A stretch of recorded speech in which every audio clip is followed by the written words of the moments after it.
नमस्कार दोस्तों, my self Ram Kumar Kushwaha live 24 में आपका स्वागत है। तो चलिए शुरू करते हैं आज सुबह की मुख्य खबरें।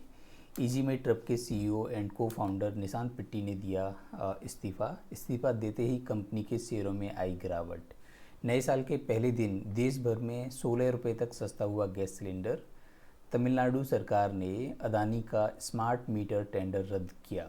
घरेलू उड़ानों में वाईफाई की सुविधा देने वाली पहली एयरलाइन कंपनी बनी एयर इंडिया। नए साल के दिन बुधवार को सेंसेक्स 368 पॉइंट चढ़कर 78,507 पर बंद हुआ, जबकि निफ्टी 98 अंक चढ़कर 23,742 पर बंद हुआ और बैंक निफ्टी 200 पॉइंट चढ़कर 51,060 पर बंद हुआ है। आयकर विभाग ने हीरो मोटोकॉर्प को 26.4 करोड़ का अतिरिक्त कर देने के लिए नोटिस भेजा। 1 दिसंबर में 30% बढ़ी मारुति सुजुकी इंडिया की बिक्री, लगभग 1,78,248 यूनिट वाहन बिके। दिसंबर 2024 में 1.77 लाख करोड़ का हुआ जीएसटी कलेक्शन, ये सालाना आधार पर 7.3% बढ़ा है। बांग्लादेश में चुनाव लड़ेगी शेख हसीना की पार्टी। शेख हसीना को बांग्लादेश के चुनाव आयुक्त ने बड़ी राहत दी है। मुख्य चुनाव आयुक्त ने कहा कि आवामी लीग को चुनाव लड़ने से रोकने के लिए कोई कानूनी बाधा नहीं है। चुनाव आयोग पूरी तरह से स्वतंत्र है। भारत की बड़ी कामयाबी, मुंबई हमले में शामिल तहव्वुर राणा के प्रत्यर्पण का रास्ता साफ, अमेरिका ने दी हरी झंडी। 26/11 हमले में शामिल पाकिस्तानी मूल के कनाडाई कारोबारी तहव्वुर राणा को जल्द ही भारत लाए जाने की संभावना है। राणा के प्रत्यर्पण के लिए अमेरिकी कोर्ट ने हरी झंडी दे दी है।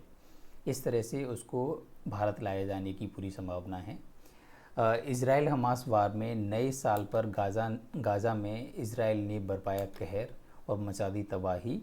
इजराइल और हमास के बीच जंग जारी है। इस बीच इजराइल ने एक बार फिर गाज़ा में भीषण हमले किए हैं। इजराइल की तरफ से किए गए हमलों में कम से कम 12 लोगों की मौत हुई है। मुंबई में 8 पाकिस्तानी नागरिकों को 20 साल की सज़ा सुनाई गई है। ये सज़ा 2015 की ड्रग्स जब्ती मामले में सुनाई गई है। 9/11 कवरेज के लिए प्रशंसित पूर्व CNN एंकर आरोन ब्राउन का निधन हुआ। जिम्बाब्वे में मृत्यु दंड को ख़त्म किया गया है। मौजूदा सज़ा को जेल में बदल दिया जाएगा। अमेरिका के न्यू ऑर्लियंस में ट्रक ने भीड़ को रौंदा, 12 लोगों की मौत हुई है और 30 लोग घायल हैं। पटना में स्कूलों के समय में बदलाव किया गया है। सुबह 9 बजे से शाम 4 बजे तक ये स्कूल खुले रहेंगे। गायक दिलजीत दोसांझ ने प्रधानमंत्री मोदी जी से की मुलाकात। उर्स के मौके पर ख्वाजा मोइनुद्दीन चिश्ती की दरगाह पर चादर भेजेंगे पीएम मोदी जी। यूपी में नियमों की अनदेखी पर 31 डॉक्टरों पर कार्रवाई होगी, ऐसा डिप्टी सीएम ब्रजेश पाठक जी ने दिए निर्देश। महाराष्ट्र के जलगांव में पधाली गांव में 2 समूहों के बीच हिंसक झड़प के बाद कर्फ्यू लगाया गया।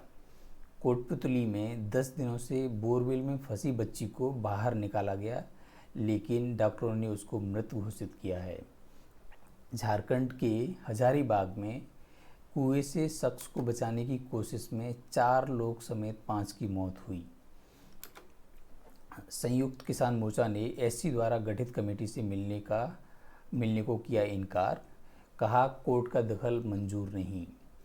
अवैध बांग्लादेशी प्रवासियों के खिलाफ दिल्ली पुलिस का एक्शन और 11 लोगों को किया गया डिपोर्ट। बिहार के नवनियुक्त राज्यपाल आरिफ मोहम्मद खान ने आरजेडी सुप्रीमो लालू प्रसाद यादव से की मुलाकात। महाराष्ट्र में 11 नक्सलियों ने गढ़चिरौली में सीएम देवेंद्र फडणवीस के सामने आत्मसमर्पण किया। गुजरात के बनासकांठा जिले में बस टैंकर की टक्कर में 3 लोगों की मौत और 12 लोग घायल। हिमाचल प्रदेश के कुल्लू के तांदी गांव में भीषण आगजनी, इसमें 4 मकान जलकर हुए खाक। केंद्र सरकार ने स्मारक निर्माण के लिए मनमोहन सिंह जी के परिवार को कुछ विकल्प दिए हैं। जम्मू कश्मीर में आपत्तिजनक सामग्री के साथ अवंतीपोरा में जैश ए मोहम्मद के 4 सहयोगी गिरफ्तार हुए हैं। भारत और पाकिस्तान ने अपने परमाणु प्रतिष्ठानों की सूची एक दूसरे को सौंपी। किसानों को न्यू ईयर का गिफ्ट, फर्टिलाइज़र पर सब्सिडी का सरकार ने किया ऐलान। लखनऊ हत्याकांड में आरोपी अरशद का कबूलनामा, गला दबाने से पहले मां और बहनों को पिलाई थी शराब। मुंबई में नए साल पर ट्रैफिक नियमों का उल्लंघन करने वाले 18,000 लोगों का कटा चालान। महाराष्ट्र के जलगांव में हिंसक झड़प के बाद बढ़ाई गई सुरक्षा, पलाधी गांव में लगा कर्फ्यू। आज परिवार सहित राजस्थान के सालासर बालाजी जाएंगे अरविंद केजरीवाल। दिल्ली के मॉडल टाउन सुसाइड केस में सामने आया ऑडियो, पुनीत ने आखिरी बार की थी पत्नी से बात। महाराष्ट्र के मुंबई में ठाणे समेत 3 शहरों से 16 बांग्लादेशी घुसपैठियों को गिरफ्तार किया गया है। गुजरात के बनासकांठा में टैंकर और लग्जरी बस की टक्कर में 3 लोगों की मौत हुई है। मणिपुर के इम्फाल पश्चिम जिले के गांव पर उग्रवादियों का हमला हुआ। लखनऊ के होटल में खूनी खेल, 24 साल के बेटे ने मां और 4 बहनों की ले ली जान, युवक पड़ोसियों से था परेशान।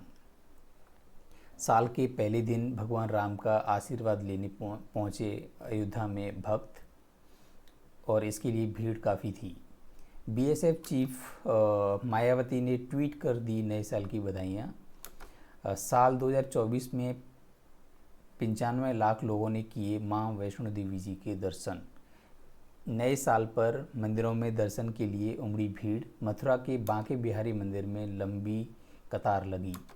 राजस्थान में 9 जिलों को ख़त्म किए जाने के खिलाफ कांग्रेस का प्रदर्शन जारी। मध्य प्रदेश में नए साल पर महाकालेश्वर ज्योतिर्लिंग मंदिर में उमड़ी भक्तों की भीड़।